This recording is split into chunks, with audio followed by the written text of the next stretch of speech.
Hi, my name is Elizabeth Aguilar, volunteer manager at the Museum of Latin American Art in Long Beach, California, and I'm joined today by my colleague Judith Herrera as we welcome you to the Latina Power as part of the 2020 Latino Comics Expo worldwide. This entire event would not be possible without the generous support of our sponsors. Here is a brief welcome of our presenting sponsor, Hyundai. On behalf of Hyundai Motor America, we welcome you to the 2020 Latino Comic Expo. As part of our Hispanic Heritage Celebration, we are thrilled to sponsor this great event. We hope that you enjoy the amazing Latino talent that will be featured. Additional support was provided by San Manuel Band of Missions Indian, the Josephine Gumbiner Foundation, with additional support from the City of Long Beach and Arts Council of Long Beach. Before we begin, I'd like to introduce you to your host moderator. Javier Hernandez is the creator of El Muerto, a comic book launched in 1998 that was adapted into the 2007 film starring Wilmer Valderrama, for which Javier served as an associate producer. As an arts educator, as well as a lecturer on Latino comics, Javier co-founded the Latino Comics Expo in 2007 with Ricardo Padilla. Ricardo Padilla is executive director and co-founder of the Latino Comics Expo and the creator of Design Esperanza, a journal of Latino arts and culture. He is currently collaborating with artist Marcus Collar on his debut comic, Border Avenger, which debuts in 2021. We hope you enjoy the program. Hello, Ricardo. Good morning. Hello, Thank you, Elizabeth.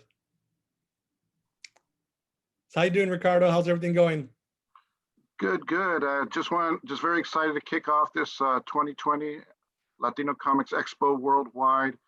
Definitely want to send out a big thank you to all our friends and artists, supporting sponsors, like, of course, our longtime friends, the Museum of Latin American Art, MOLA.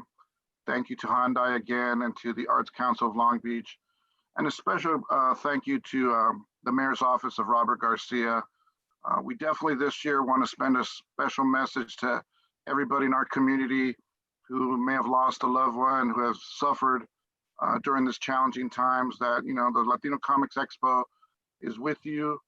And a great example is this great event. Our desire with this expo is to create a space where the arts and the culture and everybody can come together. And we're just really happy that all, like I said, our friends and sponsors able to come together to produce it this year. So this is for you, the fans. Enjoy, and thank you once again. I concur, and yeah, normally me and Ricardo are standing side by side when we introduce the show, but now we're about 400 miles apart. But we're thankful to Mola for helping put this whole thing together online. It's its whole own operation. So we appreciate all the help that everyone at Mola has done. And we're gonna get the show started. So we're gonna be a week-long extravaganza starting today all the way till Saturday. There's programming every day. There's at least 2 panels a day, and there's gonna be an animation festival coming up. So please check the Mola website for the full schedule, and or you can check the latinocomicsexpo.com site. And we're looking forward to all the great panels, and thank you, fans, for supporting us these last 9 years, believe it or not. So it's been amazing. So we're gonna get to our first panel. I'm gonna hand it off to my good friend, Kristen Parraz. She's the moderator for Latina Power. She's the manager and a co-owner of Heidi Ho Comics, the longest running comic shop in Los Angeles. And Kristen is also one of the hosts of one of our favorite shows in the world, Comadres y Comics Podcast. Thank you, Kristen. Take it away. Thank you, Javier, and thank you, Ricardo, and Museum of Latin American Art, and Hyundai, and all the amazing behind-the-scenes people who are making this possible today. And I'm so honored to be part of the very first kickoff panel today, which is Latina Power, and I've had the honor of moderating this panel in the past, and I'm so excited today to have all of the amazing panelists that I have with me today. And as Javier mentioned, my name is Kristen, and I do co-own and manage Heidi Ho Comics. And I, before managing Heidi Ho, I worked with gang-involved girls within the juvenile justice system. So that means I have 20 plus years of experience working in the nonprofit sector with a variety of diverse communities, with my passion being gender-specific work. Presently, I work to integrate my experience and passion I've built over the years into the comic retailing business, and really focus on making diversity a priority at Heidi Ho Comics. And I work to provide access to the comic book industry to marginalized groups and communities through that. So I am the founding member of Comadres y Comics, a podcast dedicated to highlighting the Latinx presence in the comic book industry as creators, characters, and fans. And today we have a panel of extraordinary women that I cannot wait to bask in all the awesomeness that is this panel of chingonas. So let me introduce to you Kayden Phoenix. She is going to be joining us today, as well as Jules Rivera and Nicky Rodriguez. So welcome, amazing creators. Rise! Thank you, Kristen. Thanks for having us. Thank you. And I just say how amazing you all look. And Jules, you always come prepared. And I love your presentation today. You look amazing. Thank you. Thank you. I always bring the crazy. I've been locked in my house for a while. So, you know, this is my only outlet. This is the only thing I get to be insane on in public. So, well, we welcome it all. So we do have the opportunity to actually have questions from the audience. So I want to save a little bit of time at the end for that. So let's go ahead and get started. And then at the end, we'll go ahead and interact with the watchers and see what amazing questions they have for us as well. So to begin, I'd like for you all to take the opportunity to introduce yourselves and describe your own entry into the comic book world. And so Jules, I'm going to start with you. Go ahead and introduce yourself and tell us and the audience a little bit about how you entered into comics. Okay, I just entered into comics through just by being willfully just an a-hole. Like I'm like, I'm here. I started doing the thing and then nobody could get me to leave. Here, let me show you my beautiful face. Okay, so mainly that is, you know, all of the marketing schemes that I have for all my Love Jules books over here. So yeah, I started drawing my own web comics like a zillion years ago. And if I could summarize it, it was basically crappy anime, the web comic. I did that, whatever, it's fine. I can make fun of it now. So I moved on, eventually actually got freelance jobs in the industry and started making my way in as a colorist. And a couple of years ago, I started a project of my own. It's called Love Jules. And it's basically my whole art brand. You will see I am wearing the exact same dress as on the cover. Most of the things that I draw in my stories are real outfits I have. It's real. Why would I make things up? It's better to just draw what I have for real. And then I show up in public and people are like, oh my God, the thing actually exists. Yeah. So Love Jules is enter the mind of a badass woman. And the second Love Jules book that I've got here, Tidal Wave Queen, is so I started a revolution with my ass. Anyway, I'm very, very butt centric, even though I actually lost weight in the Rona and I have significantly less butt. And, you know, that's been part of my personal journey. But otherwise, I'm starting a really humongous project next month. Appropriately, it drops on Indigenous Peoples Day. So that's going to be pretty cool. So, yeah, look out for it. It's going to be great.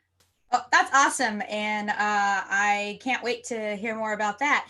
Nicky, why don't you go ahead and introduce yourself and let us know how you joined into the comic book world? Yeah, so my name's Nicky. I started making comics like 3 years ago, basically, because I studied animation at California College of the Arts, and my focus was on like character design. But then I entered into the Masters of Fine Arts and Comics program at CCA, and kind of got to see like there's more to comics than just like the capes and like the mainstream and stuff like that.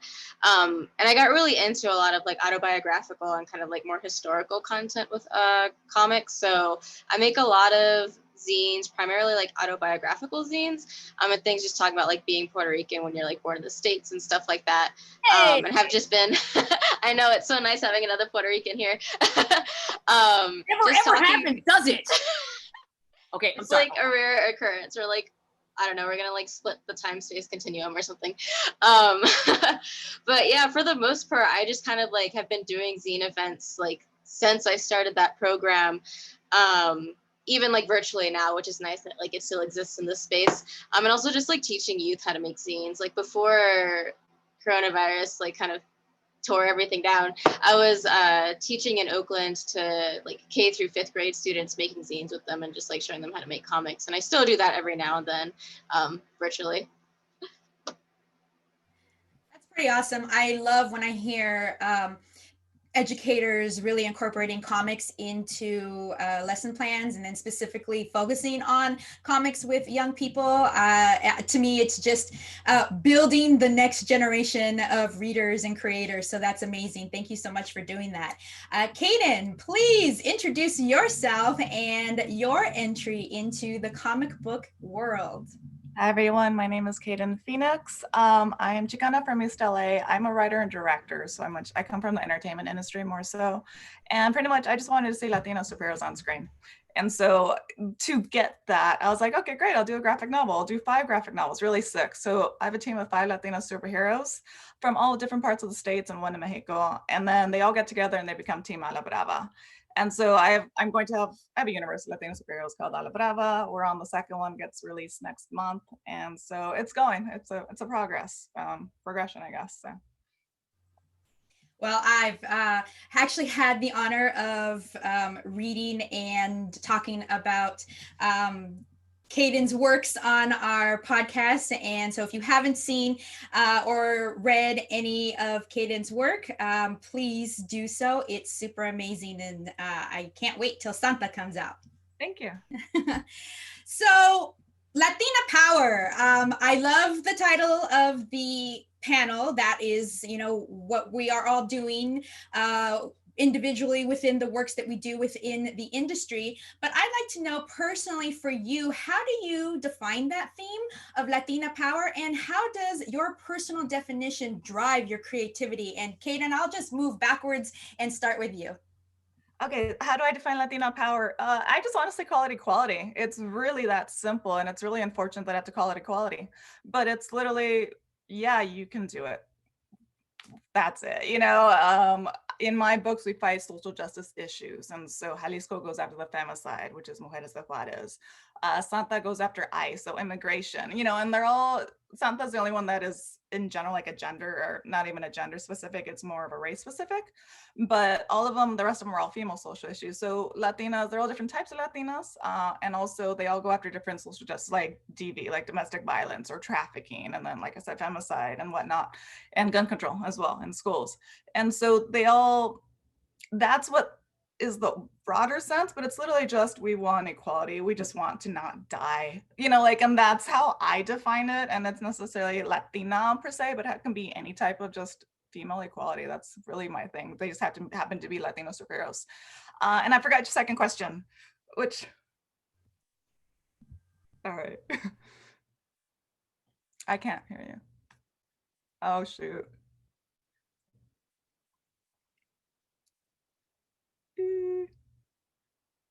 Sarah, you're on mute. Kristen, unmute yourself, girl. I did, and it didn't come through. Okay, first panel of the day. First one might not be the last. Okay, so the second question to you, Kayden, was how does that personal definition of yours drive your creativity? Oh, I think it's in everything that I do. I mean, it's like I was saying, my superheroes, like it is Latina power, but it's also just female power. It is just person power, like it's not necessarily race specific, but at the same time, of course, they are Latina superheroes or Latina villains at the same time, right? Like, why not is always my thing, but it's just equality. So it's the best way to answer it. It's just inherent in my work, because that is all I know, is just equality. Absolutely. Okay. So Nicky, same question to you. What is your personal definition of Latina power, and how does that definition drive what you do and your creativity? Yeah. So when I think of the terms Latina power, I think of just being able to create and interact in a space and in conversations just about women who identify as Latina across different countries and cultures, being able to expand not only the comic world, but all creative worlds and just like all parts of the world entirely through their work. So that way we're able to get these different diverse like perspectives and experiences that really inform kind of like how we should be moving around the world. And for me, like, it's always kind of inherent in my comics and my work too, kind of like how Kayden was saying, just because like all my work, since most of it is like memoir comic based, it's like coming from a diaspora Puerto Rican perspective. Either I'm like specifically talking about that like in an explicit way, or it's just kind of like woven in there because I'm like using Spanglish or things like that in the writing. And it's just like, while I understand that like my experience is not going to encompass all the experiences of Puerto Ricans or Caribbean Latinas, it's like an entryway, and it shows people like that there's more to being Latina than just like one specific way. It's just like another way to help deconstruct that monolith of identity that has like formed under Latinidad, where it's like we all have the same experiences and culture, when in reality like our language is different, our history is different, like there's so many different and unique things about us. And I think there's just a lot that can be done with like specifically like women in creative industries to be able to like put out those narratives and show people like how diverse and just great we are. Absolutely. I couldn't agree more with that last statement. So Jules, thank you for trying to get my attention that I was on mute. And I am gonna put the question now to you. What is your personal definition of Latina Power, and how does that drive your creativity? Okay, well, great news. I feel like the term Latina Power is redundant. Like, we are powerful.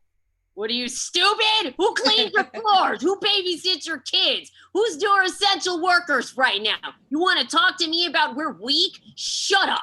Anyway, so I'm from the Bronx, now you know, and this is you might notice my specific way of being Latina is extremely loud with fashion. You might have noticed I'm very loud with my voice. I'm very loud with my color choices. I'm very loud with my opinions.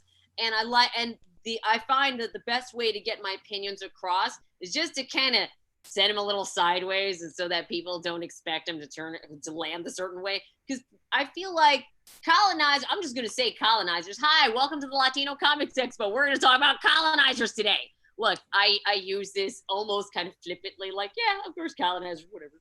You know, colonizers love the idea of, you know, treating us like we're weak, so we'll stay down. But if we realize how powerful we are, you might die in a glitter explosion. So anyway, I'm going to read to you a passage from Love, Jules.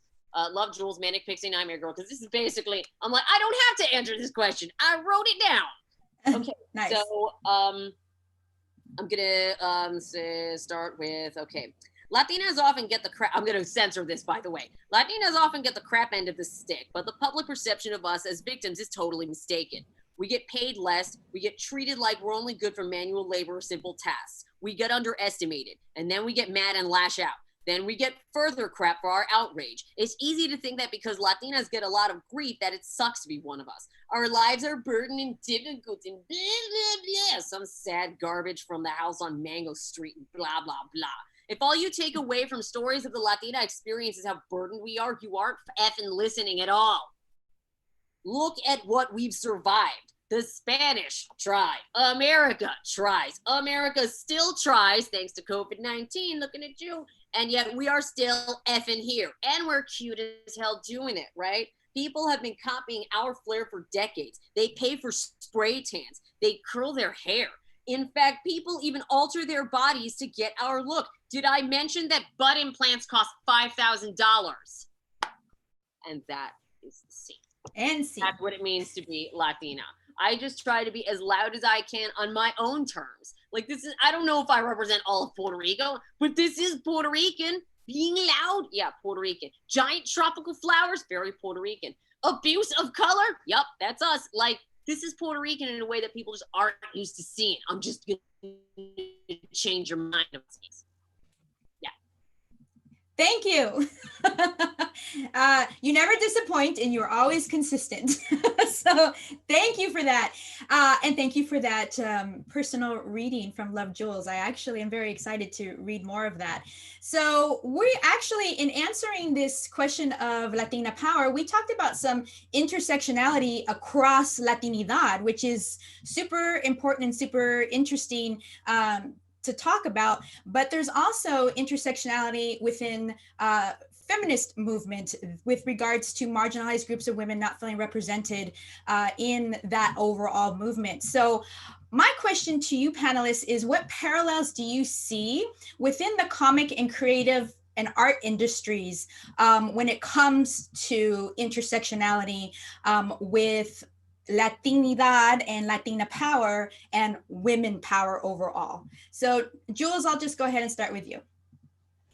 Okay, you just want me to just get the noise out of my system. Okay, so women, I got some thoughts on woman power, girl power versus Latina power, right? Like, here's just the primary difference, just to sum it up.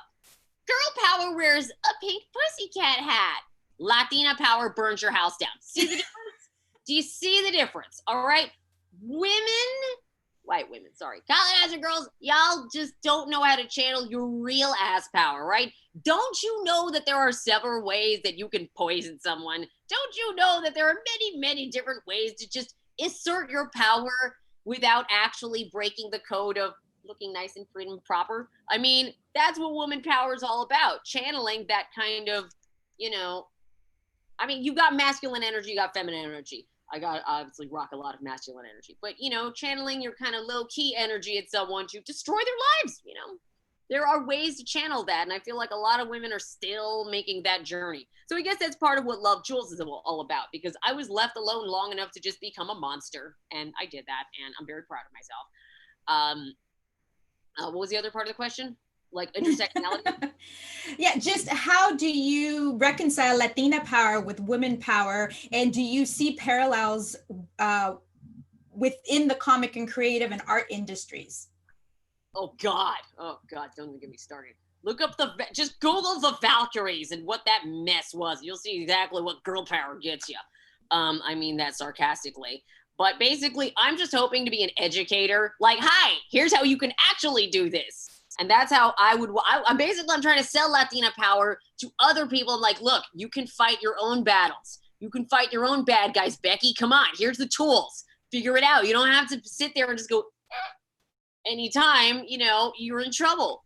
Take responsibility, but, you know, you can lift up your life. You know, I guess that's what Love Jules is about. Woman power can be improved is all I'm saying. Add flavor. Nice. So Nikki, what about you? Can you talk to us a little bit about how you reconcile Latina power with women power and maybe some parallels you see within the comic and creative and art industries? Yeah, so like I still kind of follow what's going on in like the animation industry just through like social media, even though I'm not like actively working in it. And like what I could see between that and comics and just kind of like generally in like any workspace is like there's still like a lot of like white male, like cis male, like power dynamics, especially like in leadership and things like that. And like, even though there's like a very small shift that can be seen towards like being more inclusive for women, it still tends to be like white cis women who are in there. And I think part of like what we need to do, or like think about when we're thinking about like Latina power and what woman power is like to be more inclusive about putting Black women and trans women of color and Indigenous women of color, like more of these individuals in leadership and in creative positions, and just like, if we want to see those diverse stories out there that aren't like rooted in stereotypes and that are like truly authentic and interesting, it's like they have to be there from like all perspectives, from behind the scenes and like working and making the thing, because otherwise it's just going to be like very one-dimensional and like lack of personality and things like that. So like when I think about how we can like uplift ourselves as being like Latina and like putting more Latina voices and works out there, it's like we really need to think about how we could kind of like shift that historical focus that has been on like white Latinidad, but then also like the monolith of Latinidad of just like we are all one culture, one raza and things like that, when again we're all like coming from unique cultures and histories, and like there might be like similarities like being colonized by the Spanish or things like that, but it's like there are so many different unique aspects that can be told in more stories, like, and just being able to put more of those individuals in these positions of power and like just let them work together, so that way we can actually like see all these like unique things that we're like trying to put out there in the world, so that way we get the representation we're looking for, or we're not getting like really bad stereotypes and things like that. Absolutely. Yeah, like Joel said, like poorly researched. Absolutely. And Nikkei, I just saw your phonetic there, and I'm like, oh, I've been saying Nikki this whole time. No, it's okay. Sorry. Nikkei. Okay. So Kayden, I'm going to go ahead and let you answer this same question. Talking about intersectionality within the feminist movement, any parallels you might see within the comic, creative, and art industries, and then how you yourself reconcile Latina power with woman power. Well, I was saying, like women power, Latina power, LGBTQ power, whatever you want to call it, like one's a micro, one's a macro, right? Like 51% of the United States is female. So that is the macro, right? It is the bigger power overall. Whereas there's only 18% of Latinos in the United States, right? As opposed to 51%. So there is much more of a movement because of the percentages of numbers, absolutely. And then it comes down to race, right? Because now we're going micro. Right? And like trans Black and trans whatever, right? That's micro, it's a double. So like they get smaller and smaller, like it is very niche and it is harder to fight, absolutely, just based on numbers and voices, right? It's your voice of how much you can reach, so how much you can change. So in that regard, I do see it like that. I understand intersectional feminism as opposed to feminist. I will always say I'm a feminist, right? Because I know the definition of feminism. I'm also Latina, I'm also Chicana. Like I understand those definitions as well. So of course I'll back those. Why wouldn't I? I'll back anybody, honestly. But you know, like I'm not opposed to saying I'm feminist, whereas some people are based on their race and their definition, and that's fine. So I think it is all a step forward, regardless. So I would never bring them down. Why would I? But that is me, you know, like everyone wants equality. We're all trying for equality. And obviously we're in a patriarchal, oppressive society. So they're saying no, like everyone is saying white males, right? Straight males, right? And that is in every industry, as well as just in general, just living. Colonizers, yes, absolutely. Colonizers will keep us oppressed, absolutely. Because you know, why would they want change, right? They're already on the top. So we're all fighting the good fight. And that's what I think about it in regards to that. Now, in regards to how it parallels into our industries, it is a pipeline issue, right? Like I will not be a showrunner. Why? Because I've never been in the writer's room. I'm very well aware of that, right? Like, would I like to be a showrunner? Sure. But I got to start as a writer's PA. I got to start as XYZ, and so does everybody else. But it's the opportunity that we don't get there, right? So that is the difference. And of course, who's in charge? The colonizers, as Jules likes to say. But it's that, like, who's in charge? So it's either you create your own table, like I'm doing, like Jules and Nikkei is doing. I just learned that word too today. But like, we're doing that because we're setting our own table, right? So we're setting precedents in that regard. So of course I can hire a Latina artist. Why wouldn't I? You know, because I'm in that position of power, because I'm paying for it. I'm the EP technically. And so it's moving very slowly, but it is an opportunity and it is experience. That's what it breaks down to at the end of the day. You know, can you afford the opportunity? Can you afford the experience? And then it's a stepping stone and keep going forward until you get pretty much the tipping point. Once you hit the tipping point, they have to buy you because they have no choice because it comes down to money. And that's the broad sense of all of it all. But yes, I absolutely agree, but it is all moving forward and that's the nice part. And that's what I have to keep saying. Great, thank you. So Nikki, you actually mentioned Latina stereotypes in your answer to the last question. So I'm going to start with you with the next question, which is with regards to Latina characters and storytelling. We often do see Latina stereotypes utilized in mainstream entertainment, but tell us and the people watching today how you combat those stereotypes in your work. So like first, like I try to think about why am I even making the story? Like what purpose does it serve for me and like who my intended audience is, especially since most of my stuff is like autobiographical anyways. It's just like, it kind of serves as an outlet for just myself. But at the same time, I know that whatever point I'm choosing to talk about is also going to be like someone else is going to pick that up and find themselves reflected in that in some way, just because we're all like many intersections of our identity. And I think it's important, especially when you're thinking about fictional work, and something I always consider, even though I'm like just starting to dabble into fiction comics, is like, if this story isn't my lived experience, why do I think I need to tell it? If like, is there someone else that could tell the story? Can I work with them so that way this could be more authentic? Or like, can they guide me? Can they assist me? Or should they just be doing it themselves? Because I think, yes, you could do like a lot of research, but then after a certain point, it just becomes like, shouldn't someone else who's actually lived this experience or like understands kind of like what it is to be this character and this individual, wouldn't they be able to give like a much more richer spin? Or like, is there a way to collaborate so that way like both your visions can maybe like exist in this world? So like, I'm just always trying to think about, if I were to like pick something up, how do I want to feel represented and seen, as opposed to like all the things that I've seen before where it's just like, it's just offensive. Not even necessarily that I don't connect to it, because it's like, again, I'm not going to connect to everything I see, but there's going to be like some part of the character's journey where I'm going to be like, oh, that's really relatable. But if it's like just totally rooted in stereotypes and this like really offensive caricature of yourself, then it's like you're not going to connect to that at all, and you're just going to be like, well, why is this the only thing that I'm constantly seeing? So it's like I always try to think back to the things that I do not want to see and the things that have like made me feel really bad, to make sure that like I'm not ever somehow like falling into that boundary, and making sure that everything is like authentic to myself. Because again, it's like, yeah, I'm talking about like being a diaspora Puerto Rican and like a white queer Puerto Rican, and obviously specific people aren't going to connect to all of that, but there's going to be like some person who's going to understand like what it's like to be queer and like figuring out your identity, and some person who's going to understand what it's like to be born in the States but Puerto Rican and not fluent in Spanish, and kind of like grappling with their identity in that way. So it's just like thinking about what's authentic and like what you're trying to say with your story, basically, and like what it means to put it out there and how people are going to engage with it. Thank you.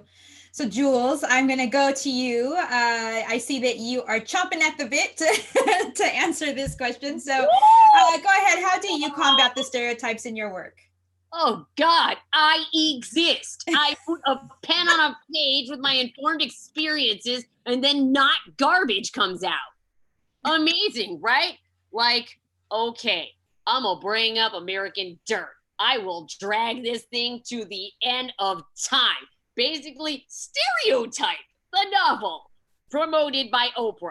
And see, now we're talking about some intersectionality, real talk. Oprah made her money by being everybody's, I guess black best friend is a good way to put it, but like that's how she made her money. You know, so the Beckys feel like they're all supported. So yeah, she's gonna ride for the Beckys. Why are we surprised? And the Karens. They eventually evolved to Karens. So why are we surprised that happened? You know, I mean, I hate to say it, but like people don't do research. They don't do homework. That means having to talk to people. Let me tell you about what has happened every single time I have been asked to be an artist on a comic book, looking for a Latina artist so that they can so that whatever white male writer is hiring me can justify whatever garbage decisions he's about to make. But I'm not the one. I'm not the one. They expect me to just go, everything's fine. And then all the confrontations happen because they picked Jules.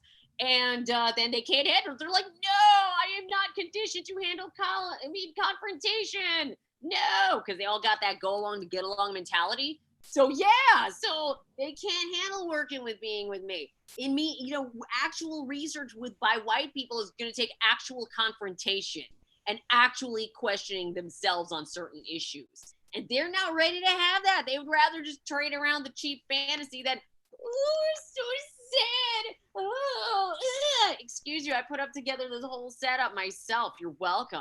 Like, they can't handle that because the idea that they might not actually work as hard as us, they might not actually be as smart as us, or they might not actually be as skilled as us.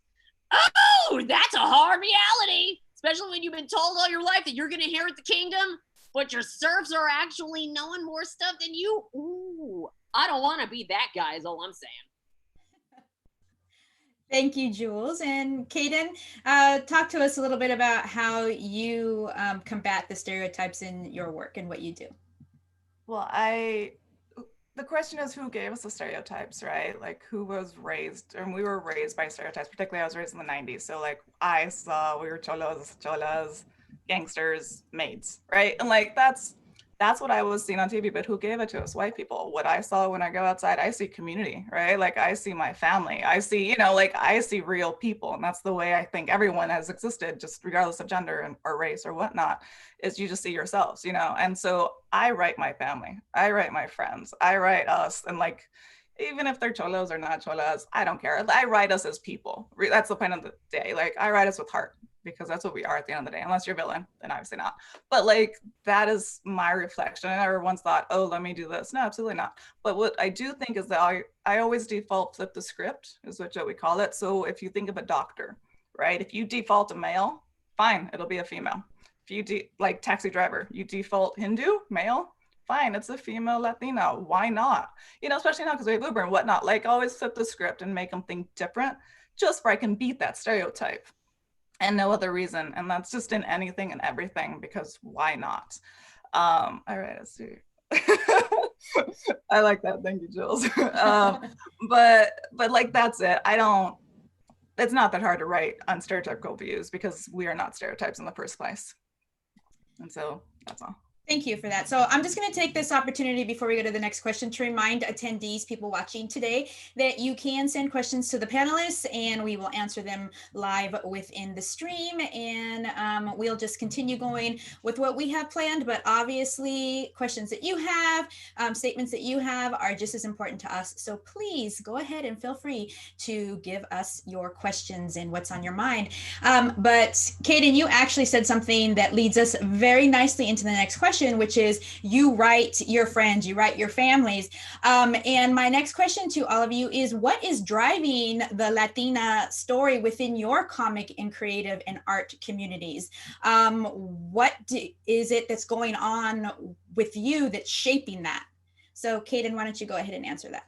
The world, the real world shapes all my stories, unfortunately. And I say unfortunately because they're all just fighting for equality. It's really super simple. And so that is why it's the unfortunate truth of it. It's like, okay, who's going to save all the females down in Mexico, you know, or the Native Americans in Canada or whatnot, you know, like who's going to save us? Apparently nobody is. So I'm going to make a comic book where that I can have a superhero save them. So that is really what drives me, is what hurts me. And so that is why they're all social justice issues, right? Domestic violence and trafficking and all this stuff. And it's not necessarily, none of it pertains to me, absolutely not. But on the bigger sense, it absolutely does. And it does hurt me. Like, especially when I research, I get really, really depressed. But it helps drive me to write better, right? Because now I understand their world better. And how can I give them justice? And that's always one of my things, is how can I save them? And not necessarily me, the superhero, but how can I save them? How can I get the word out to, you know, to who does read the comics, you know, and in the future when I can put them in Spanish or put them in different languages, particularly Spanish, especially for Jalisco, Santa, that would be amazing. Like, I would love to do that, because that is their story. That is our story as one. So that's the thing, just real world. And I just fight for equality. Mine's very, very simple, which is unfortunate, but it's very simple at the same time. So I'm going to take the opportunity before I move on to let the other two panelists answer this question. We did get a audience question, and the question was, what struggles did you face that you did put into your books? So Kayden, why don't you go ahead and address that? Not being too political, which is unfortunate. Santa is very political. A la Brava, which is the one I'm writing right now, which is the team one, is very political. But a lot of it does come down to politics, right? Like, if the government did X, Y, and Z, could this be solved? Absolutely.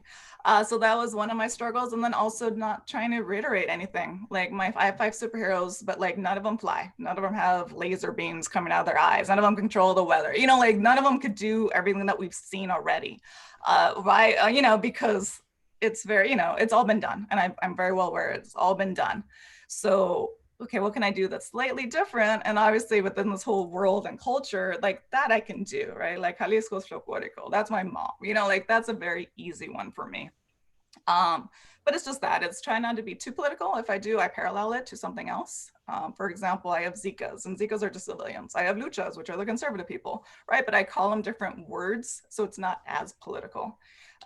So just little nuances, I guess, like that helps perpetuate it forward. And the people that get it, cool. The people that don't, it's okay. It's still a great story. Great. Thank you for answering that question. Jules, what is it that is shaping the Latina story within your comic and creative art communities? I'm just being me, man. What can I say? I guess I have a very sideways way of interpreting the world, you know? Because what I want to do is understand things harder. And when you understand a problem a lot harder than just, well, they said they did the thing and it was bad. But if you really get to the underpinnings of the problems themselves, then and just start pulling at those threads like, hey, what if I just did this? La, la, la, la, la. Like one of the Love Jules comics I wrote was just, what if somebody, asked, well, where are you from? Because they're demanding to know what flavor of alien you are. They want to know how much they have to underpay you. So they ask, what is your ethnicity? I just said in the comic, I'm not going to answer that. Instead, I'm going to put up this metronome until you think of something smarter to say. And then I just have the characters putting up a metronome, just tick, tick, tick, tick, tick, tick, tick, tick, tick. Like, I just tackle it in a way that people don't expect. I mean, you would expect the stereotype to go, hey, I don't have to prove anything to you, blah, blah, blah. No, just make them wildly uncomfortable. You don't want to have a confrontation. You want to have a confrontation? I'll make you have a confrontation. Tick, tick, tick, tick, tick, tick, tick, tick, tick. Like, just, you got to learn how to screw with people's heads, It's not, I find that direct confrontation, people get all, they won't absorb the message. And that is what I want. I want people to not rebut, reflect, think like, oh no, did I do a stupid? Oh no. Or like, real talk. On Instagram, I have a mostly male following for my Love Jules comic. Believe it or not, I know I was just wilded out by that as you are, but it's because dudes like what I am saying about toxic men in their communities. All right, there actually was a question about Latin the machismo stereotypes. I want to tackle that one. Oh man, but like, even just showing alliances across the board to, many different places. And it's not just, women who are in trouble. A lot of men are in a lot of trouble too. And I'm like, okay, here's how we can pull you out of that. I interpret my experience as something, okay, it's an opportunity to educate. How do I unjam this problem with some logic? Like, look, let's figure it out rather than sitting around, rolling around going, it's hard. I don't know. I'm a very special snowflake. That's all I'm saying. Thank you, Jules. Nicky, what is shaping your Latina story within your communities? So I think it's primarily just like the desire to like be seen and heard, especially like growing up. Like there was a while when I was a kid where like I didn't know I was Puerto Rican. Like I knew my family spoke Spanish, but like I wasn't surrounded by any Puerto Ricans because I was born in Hawaii. So I was like, it was just completely lost on me, like what connection to identity I had.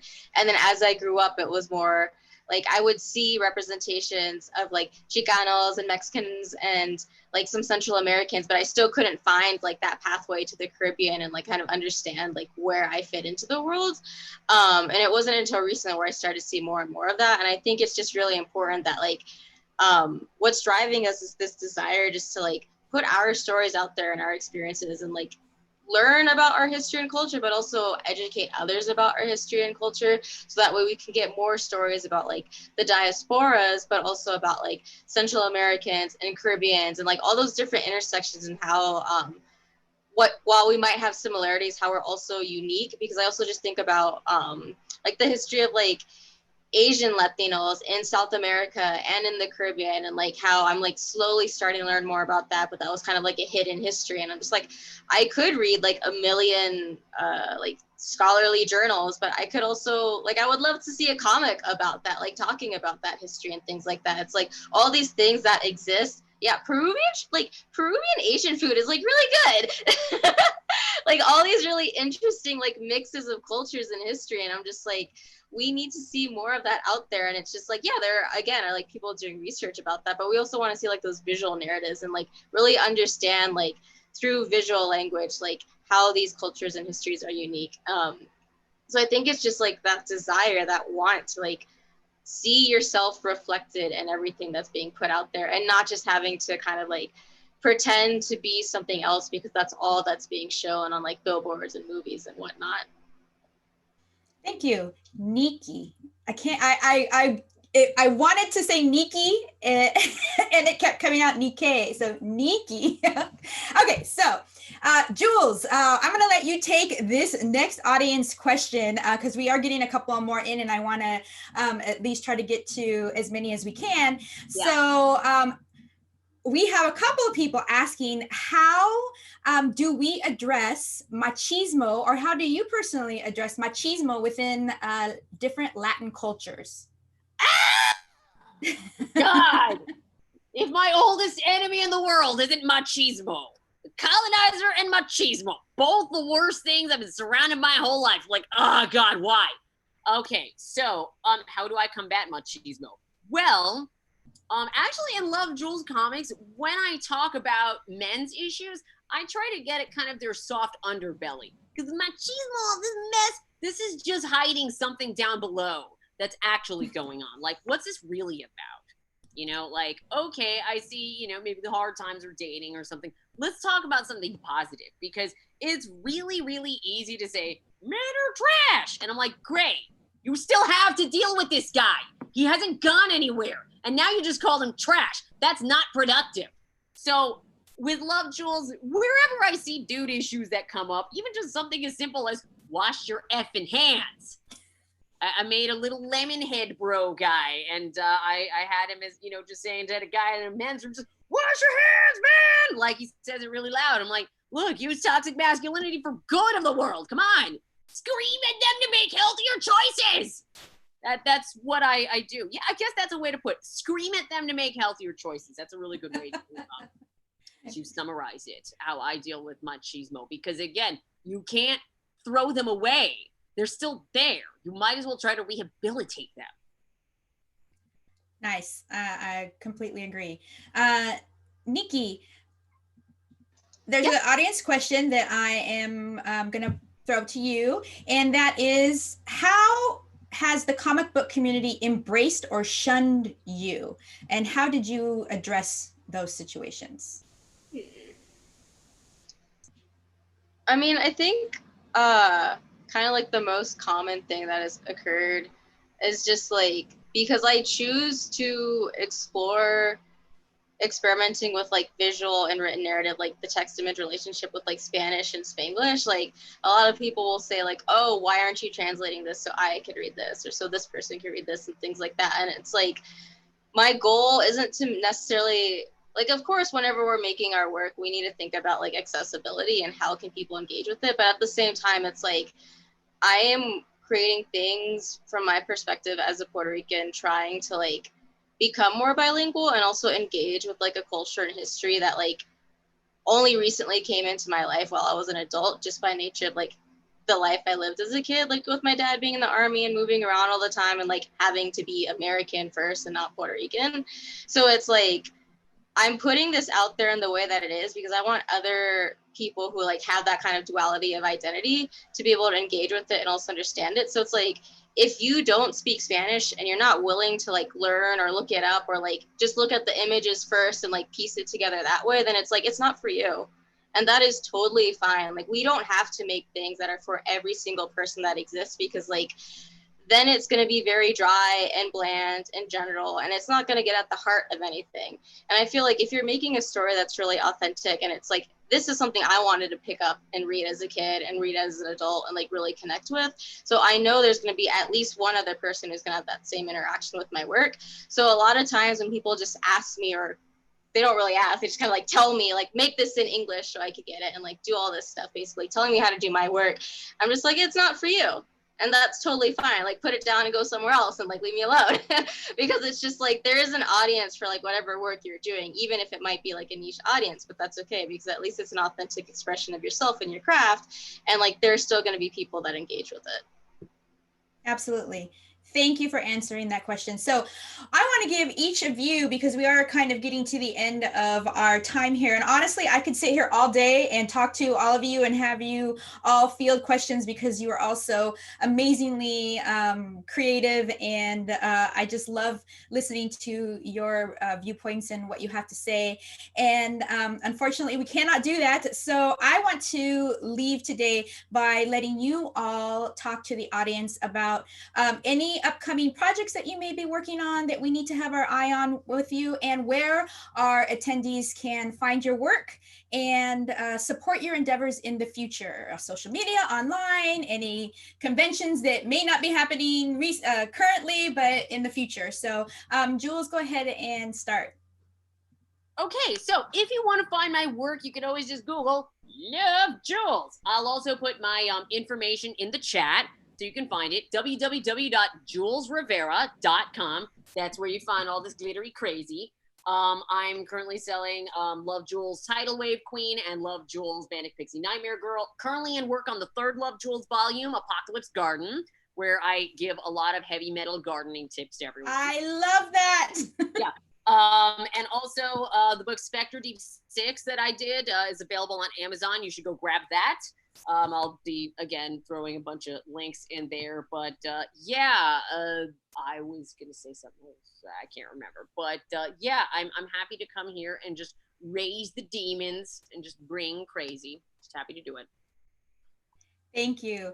Kayden, any upcoming projects that you're working on, anything that you want to tell everybody about currently, and then where can we find your work to support you currently and in the future? Thank you. So the second book comes out hopefully, I think in 2 weeks, but we'll say in October just to be safe. So the second book called Santa, SJW Latina Superhero comes out, and that'll be on latinasuperheroes.com. And then my Instagram is also at Latina Superheroes as well. And then just every few months, hopefully the next superhero will come out and thereafter. But this year and the next year, the difference of the books will come out. 4 more books will come out. I can't believe you got that URL, Latina Superheroes. That's freaking amazing. I love it. Thank you. I got lucky. Somebody offered me $30,000 for it. Somebody wanted to buy it already earlier this year, and I said no. But it was really nice. It was a nice compliment. $30,000. Yeah.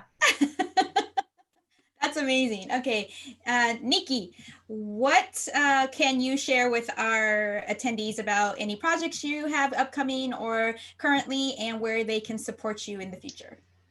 Yeah, so like definitely by the end of the year, like now that I'm like not working, obviously because of the pandemic, I just have a lot of time to focus on my zine. So like I'll have like 5 new zines out hopefully by the end of the year, just more like kind of abstract Spanish comics poetry stuff.